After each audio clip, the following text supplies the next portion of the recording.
The secret meeting that changed rap music and destroyed a generation. Damn. So it says, hello. After more than 20 years, I finally decided to tell the world what I witnessed in 1991, which I believe was one of the biggest turning points in popular music and ultimately American society. I have struggled for a long time weighing the pros and cons of making my story public, as I was reluctant to implicate the individuals who were present that day. So I've simply decided to leave out the names and all the details that may risk my personal well-being and that of those who were, like me, dragged into something they weren't ready for. Damn. Hold on, let me, So we gonna tell a story. we gonna tell the story. We ain't scared. You know what I'm saying? What they gonna do? They after us, not just playing. Look, that black van. So look, so he says, between the late 80s and early 90s, I was what you may call a decision maker with one of the more established companies in the music industry. I came to Europe in the early 80s and quickly established myself in the business. The industry was different back then, since technology and media weren't accessible to people like that, like they are today. The industry had more control over the public and had the means to influence them any way it wanted. Right. This may explain why in early 1991, I was invited to attend a closed-door meeting with a small group of business insiders to discuss rap music's new direction. Rap music's new direction. Yeah. Little did I know we would be asked to participate in one of the most unethical and destructive business practices ever seen. Crazy. So this was the meeting. The meeting was held at a private residence on the outskirts of Los Angeles. I remember about 25 to 30 people were being there. Right. Most of them familiar faces. Speaking of those I knew, we joked about the theme of the meeting, as many of us did not care for rap and failed to see the purpose of being invited to a private meeting to discuss the future of hip-hop. Talk to him. Among the attendees was a small group of unfamiliar faces who stayed to themselves and made no attempt to socialize beyond their circle. Based on their behavior and formal appearances, they didn't seem to be from our industry. Our casual chatter was interrupted when we were asked to sign a confidentiality agreement preventing us from publicly discussing the information presented during the meeting. Needless to say, this intrigued, in some cases, disturbed many of us. The agreement was only a page long, but very clear on matters and consequences, which stated that violating the terms would result in job termination immediately.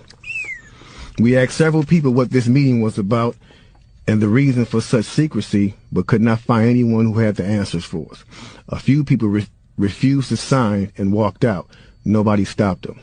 I was tempted to follow, but curiosity got the best of me. That's right. A man who was part of the unfamiliar group collected all the agreements from us. So now it's going to get to the good part because the meeting about to start. Talk to him, G. It says, quickly after the meeting began, hold on one second. Get your popcorn, y'all. Popcorn, get your pistol. No, for real though. Quickly after this meeting began, one of the industry colleagues, who shall remain nameless like everybody else, thanked us for attending. He then gave the floor to a man who only introduced himself by first name and gave no other details about his personal background. I think he was the owner of the residence, but that was never confirmed.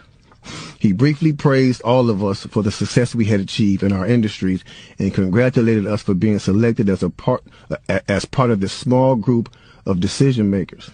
At this point, I began to feel slightly uncomfortable in the strangeness of this gathering. The subject quickly changed as the speaker went on to tell us that the respective companies we represented had invested in a very profitable industry, which could become even more rewarding with our active involvement. Damn. He explained that the companies we worked for had invested millions into the building of privately owned prisons, and that our positions of influence in the music industry would actually impact the profitability of these investments. Then he says, I remember many of us in the group immediately looking at each other in awe and confusion.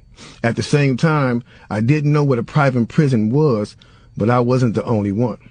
Sure enough, someone asked what these prisons were and what any of this had to do with music.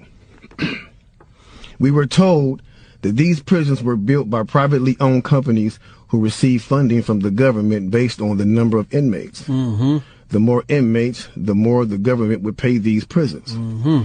It was also made clear to us that since these prisons are privately owned, as they become publicly traded, we'd be able to buy shares. Most of us were taken back by this. Again, a couple of people asked what this had to do with us. At this point, my industry colleague who had first opened the meeting took the floor again and answered our questions. He told us that since our employees had become silent investors in this prison business, it was now in their interest to make sure that these prisons remain filled. Our job would be to help make this happen by making music which promote criminal behavior, rap being the music of choice. He assured us that this would be a great situation for us because rap music was becoming an increasingly profitable market for our companies, and as employees, we'd also be able to buy stocks in these prisons. Immediately, silence came over the room. You could have heard a pin drop.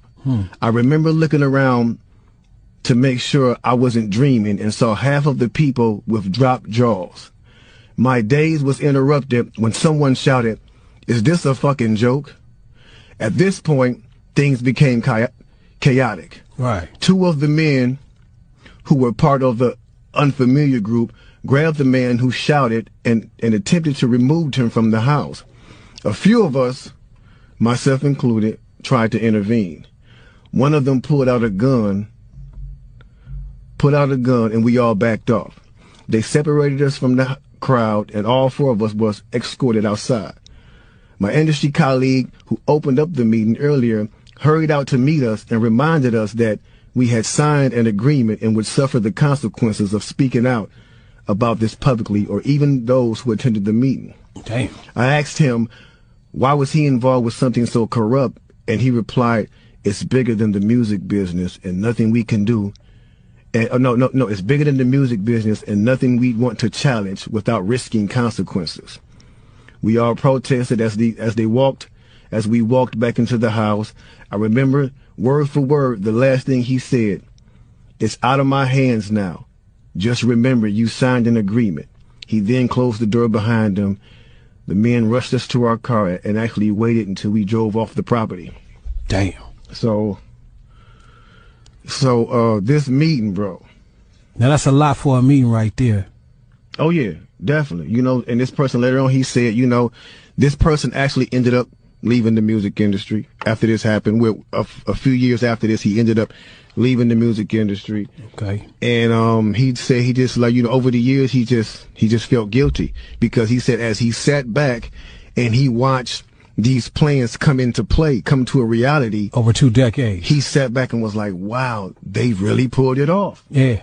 They really pulled this off. He was like, they were told not to sign any more political rappers, any more rappers that had messages in their music. No positivity. It was all to be gangster rap music that they promoted and put out. So if you wonder where Brand Nubians went, where Pro Righteous Teachers went, where Public Enemy went, where KRS-One went, and all sorts of groups like that was talking, even Queen Latifah and Moni Love and those, you know what I'm saying? It's a back door. Yeah, anything that was harmless, fun rap, you know, anything that had a message in it had to go. Yeah, that's why if you even notice though, we talk about that all the time. Even be brief with it, you know what I'm saying? Those charms that came out like maybe in 1988, 89, the African charms, those they lasted for about 2 years and they disappeared real quick. You know what I'm saying? Yeah, definitely. Now, after reading all this, you know, it actually made me feel a few different ways. The first emotion I felt was shocked because I was definitely taken back by this, just knowing the level of evil that's involved by even thinking of a plan like this. You know what I'm saying? The second emotion I felt was anger.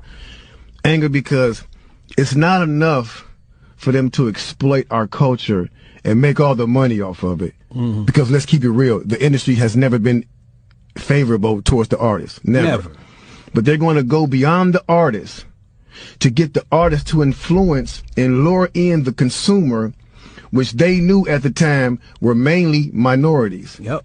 In other words, keep promoting gangster rap so that the youngsters will be influenced by them, which in turn will incite them to want to act like them, and it's a very good chance they'll end up in their prison. Yeah. So they're getting paid twice. They're getting paid from the artists they signing, and then they're getting paid from the